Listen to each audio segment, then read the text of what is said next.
আমার বাসনা বলে গিয়েছি এখানে বসে থাকলে আমার পিতার সাথে আমার সাথে সাক্ষাৎ হবে, আর আমি পিতার সাথে চলে যেতে পারবো। পিতা দেবতা, ওগো পিতা দেবতা, ওগো পিতা।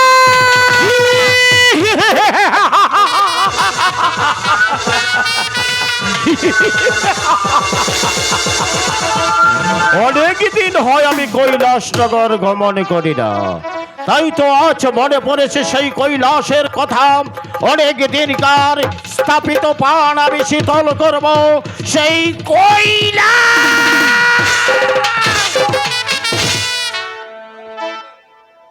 একই প্রতিদিন এই কমল বিল দিয়ে আমি যাই কৈলাসনগর ধর্ম প্রচার করতে। এই কমল বিলে এমন কোন মর্মান্তিক দৃশ্য আমার চোখে ভেসে আসেনি। আজ কেন এই কমল বিল আলোতে আলোকিত হয়ে আছে, এর যে কোনো বিহিত বুঝতে পারছি না। এর বিহিত না জেনে আমি এখান থেকে পাও কোথাও যাব না। কে তুমি? তুমি কি মানব না দানব? যদি আমার কথায় সাড়া না দাও, আমি ভগবানের নামে দিব্যি খেয়ে বলেছি এই কমল বিলের মাঝে আমি আমার হাতের ত্রিশূল দিয়ে আমি তোমাকে ভাই আপনার আপনি আমাকে বসে স্পর্শ করবেন না। আমি ভোরে তো নই, পেট তো নই, আমি জানি মানব মানুষ।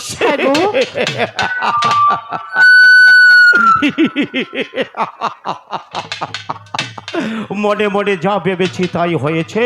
ওগো মানুষ, তোমার ফলানো ফুটান্ত গোলাপ যেমন এই কমল বিলের মাঝে তকপক করে উঠেছে, আমি যে তোমার রূপে উন্মাদ হয়ে যাচ্ছি। আমি তোমার দিকে যতই তাকাচ্ছি আমি যে চোখে ফিরাতে পারছি না। আমি তোমাকে নিয়ে যাবো আমার গৃহে। ভাই আপনার আপনি যদি স্পর্শ করেন তাহলে ভগবানের কাছে একা থাকবেন।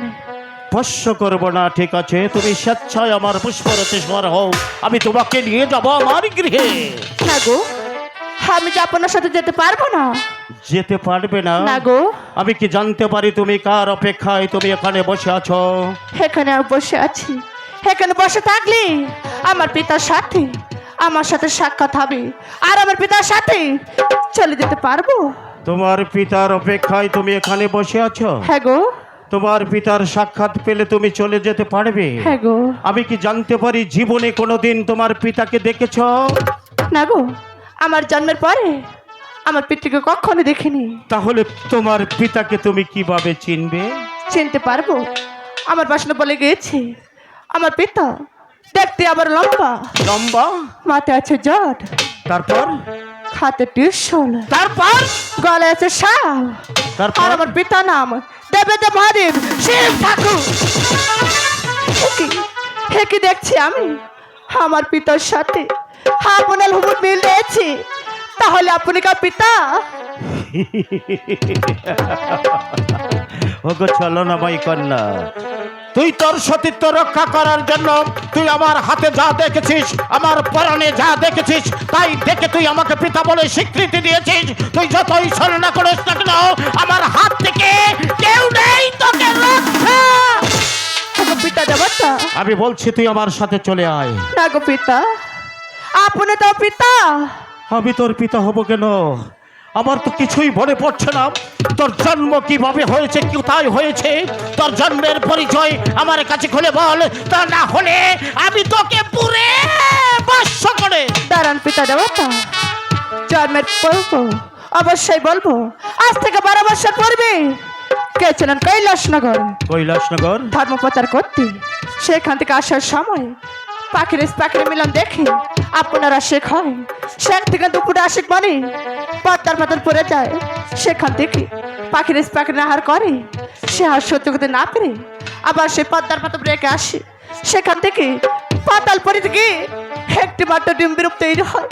সেই ডিম্বিরূপ থেকে আজ থেকে 12 বছর লালিত পালিত করে আমাকে এতটুকু করেছে পিতা।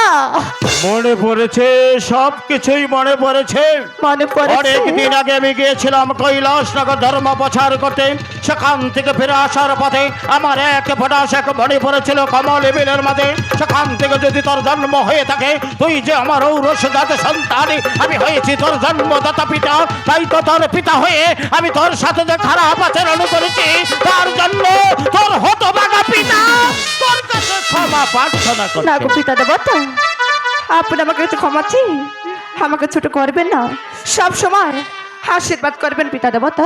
মাগো, বলুন পিতা। আমি তোমাকে আশীর্বাদ করি।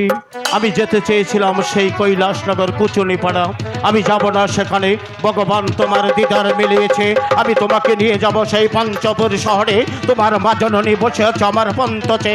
আমি কখন ফিরে যাই গৃহে, আমি তোমাকে তুলে দেব তোমার মায়ের হাতে।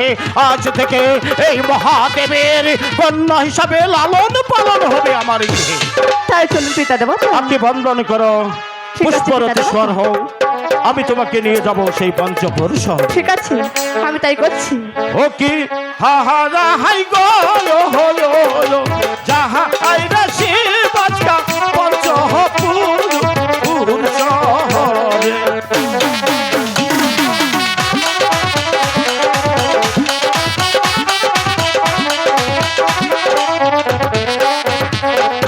জহরমকে জহ